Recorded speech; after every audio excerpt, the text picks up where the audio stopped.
New drama serial شیر کی next episode بہت ہی سنسنی خیز ہونے والی ہے۔ بدر زمان کا خیال تھا کہ وہ اپنے بھائی سے جب اپنا کاروبار الگ کرنے کی بات کرے گا تو اس کا بھائی اس بات پر آمادہ نہیں ہوگا، جس کے بعد بدر زمان اپنے بھائی سے صاف کہہ دے گا کہ اگر آپ چاہتے ہیں کہ میں آپ کے ساتھ ہی کاروبار کروں تو پھر فہد کو دوبارہ کاروبار میں شامل کرنا ہوگا۔ لیکن جب رئیس شاہ زمان بدر زمان سے کہتا ہے کہ تم نے بہت اچھا فیصلہ کیا ہے تو بدر زمان کے سارے ارمانوں پہ پانی پھر جاتا ہے، جبکہ رئیس شاہ زمان کہتا ہے کہ میں نے تو خود اب ریٹائرمنٹ کا فیصلہ کر لیا ہے اور اپنا سارا بزنس شیر زمان کے حوالے کرنے کا فیصلہ کر چکا ہوں۔ تو بدر زمان کھلم کھلا دشمنی پہ اتر آتا ہے اور رئیس شاہ زمان کے ساتھ ساتھ شیر زمان پہ جان لیوا حملے کی پلاننگ کرتا ہے۔ اب ایک طرف تو فجر کی چھوٹی بہن کی رخصتی ہے، جبکہ اس کا باپ فجر کے سامنے ہی اپنی چھوٹی بیٹی سے کہتا ہے کہ تم کچھ ایسا مت کرنا کہ تمہارے باپ کا جھکا ہوا سر مزید جھک جائے،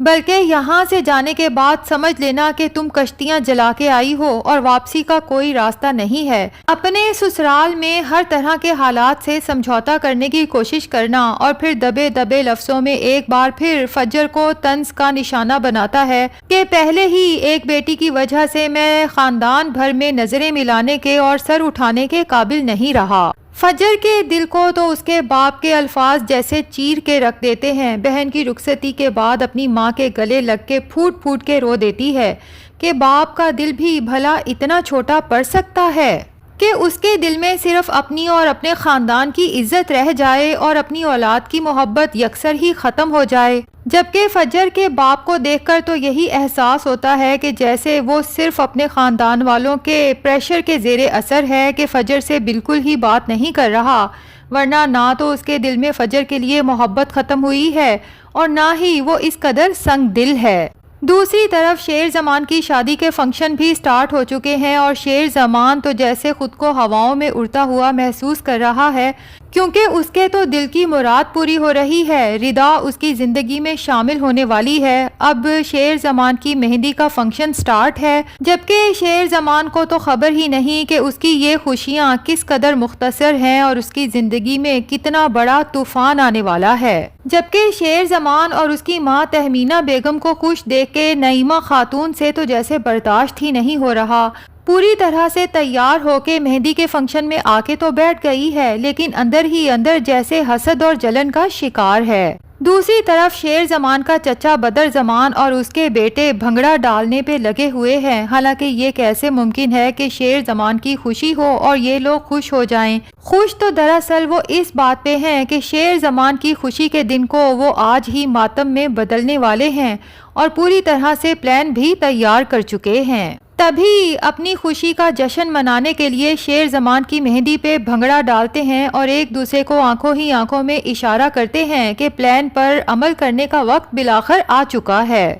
کیونکہ عین اسی وقت رئیس شاہ زمان کو کال آتی ہے کہ فیکٹری کو آگ لگ چکی ہے اور بہت زیادہ نقصان ہو چکا ہے۔ رئیس شاہ زمان تو خاصا پریشان ہو جاتا ہے۔ شیر زمان تو جب اپنے والد کے چہرے پہ پریشانی کے اثرات دیکھتا ہے تو فوراً ان سے پوچھ لیتا ہے کہ بابا کیا ہوا، خیریت تو ہے؟ اور جب رئیس شاہ زمان بتا دیتے ہیں کہ فیکٹری کو آگ لگ گئی ہے تو شیر تو شدید پریشان ہو جاتا ہے، اپنی مہندی کا فنکشن تک چھوڑ کے فوراً فیکٹری کے لیے نکلتا ہے۔ اب رئیس شاہ زمان تو شیر کو سمجھاتے ہیں کہ تمہاری مہندی کا فنکشن ہے، تمہیں یوں اٹھ کے نہیں جانا چاہیے، ردا کو برا لگے گا اور اس کے رشتہ داروں کو بھی، میں اکیلے وہاں جا کے دیکھتا ہوں کہ کیا صورتحال ہے۔ لیکن شیر اپنے والد کو اکیلے فیکٹری جانے کی اجازت نہیں دیتا بلکہ خود بھی ساتھ جاتا ہے۔ اب تہمینہ بیگم تو یہ سب دیکھ کے خاصی پریشان ہو جاتی ہیں، جبکہ ان کی سوکن کی بیٹی موقع ہاتھ سے جانے نہیں دیتی اور تانا دیتے ہوئے کہتی ہے کہ جب انسان ظلم پہ آمادہ ہونے لگے نا تو اللہ تعالیٰ خود ہی انصاف کرتا ہے۔ یہ تو بہرحال نعیمہ خاتون اور اس کی بیٹیوں کو بھی بہت آگے جا کے پتہ چلے گا کہ جس شیر زمان کو اور اس کی ماں کو وہ ظالم سمجھ رہی تھیں، ایک طرح سے وہ ان کے لیے شیلٹر کا کام کر رہے تھے، کیونکہ جب شیر زمان اور تہمینہ بیگم یہاں سے جائیں گے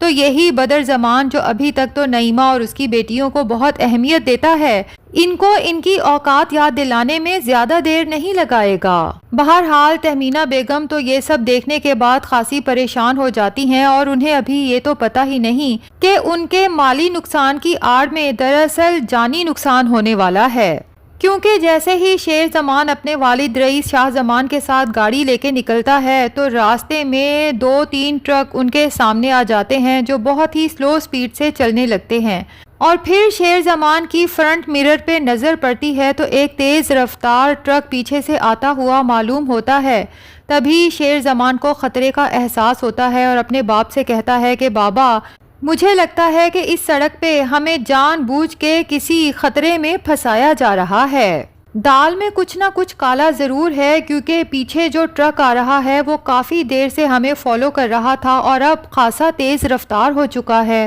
تو شیر فوراً ہی سامنے والے ٹرکوں کو کراس کر کے اپنی گاڑی درمیان میں سے نکالنے کی کوشش کرتا ہے، لیکن اسی دوران میں پیچھے سے آتا تیز رفتار ٹرک شیر کی گاڑی کو اس زور کا دھکا دیتا ہے کہ اس کا والد تو موقع پہ ہی جاں بحق ہو جاتا ہے، جبکہ شیر زمان بھی شدید زخمی ہو جاتا ہے کہ ایمرجنسی میں اسے بھی ہاسپٹل لے کے جانا پڑتا ہے۔ اب گھر اطلاع پہنچتی ہے تو سب گھر والے مہندی کا فنکشن چھوڑ کے ہاسپٹل جمع ہو جاتے ہیں، اور ڈاکٹر ایمرجنسی سے باہر آ کے اطلاع دیتا ہے کہ آئی ایم سوری، ہم انہیں بچا نہیں سکے۔ اور یہاں پر شیر زمان کا چچا بدر زمان، جس نے یہ سب کچھ پری پلانڈ کر کے کیا ہے، یہاں پر اوور ایکٹنگ کرتے ہوئے دھاڑے مار مار کے روتا ہے اور چیخ چیخ کے کہتا ہے کہ شیر نہیں مر سکتا، نہیں مر سکتا شیر۔ اور باقی سب گھر والے بھی شدید صدمے سے ڈاکٹر کی طرف دیکھنے لگتے ہیں، جیسے انہیں اپنے کانوں پر یقین ہی نہ آ رہا ہو، جبکہ تہمینہ بیگم کی حالت تو غیر ہونے لگتی ہے۔ ان کے لیے تو ہوش میں کھڑے رہنا بھی بہت مشکل ہو جاتا ہے، جبکہ ڈاکٹر بدر کو بتاتے ہیں کہ رئیس شاہ زمان کو ہم نہیں بچا سکے، جبکہ شیر زمان کو بھی شدید چوٹیں آئی ہیں اور وہ انڈر آبزرویشن ہیں۔ اب تو بدر زمان کو شدید غصہ آتا ہے کہ وہ تو دراصل شیر زمان کو مارنا چاہتے تھے، اور اتنی بڑی پلاننگ کے بعد بھی وہ ابھی تک زندہ ہے۔ اب بدر ہار تو ابھی بھی نہیں مانے گا، بلکہ وہ فیصلہ کر لے گا کہ جب سب کا دھیان رئیس شاہ زمان کے جنازے کی طرف ہو تو اسی دوران میں شیر زمان کو بھی کسی طرح مارنے کی کوشش کرے، تاکہ رئیس شاہ زمان کی تمام دولت اور جائیداد پہ وہ خود اور اس کے بیٹے عیاشی کر سکیں، لیکن اپنی اگلی کوشش میں بھی اسے بری طرح سے ناکامی ہوگی۔ دوسری طرف فجر، جو سوچتی ہے کہ مجھے دادا نے جاب کی اجازت صرف چھوٹی بہن کی رخصتی کی وجہ سے دی تھی، تو اپنے ہاسپٹل جا کے سینئر ڈاکٹر سے بات کرتی ہے کہ شاید اب میں یہ جاب کنٹینیو نہ کر سکوں، جس پہ ڈاکٹر صاحب فجر کو سمجھاتے ہیں کہ کھیلے بغیر ہار مان جانے والا مجھے بالکل بھی پسند نہیں ہے، اور فجر کو احساس دلاتے ہیں کہ کیا فائدہ اتنی اعلیٰ ڈگری حاصل کرنے کا اگر تم نے اس ڈگری کو لوگوں کی خدمت کے لیے استعمال ہی نہیں کرنا۔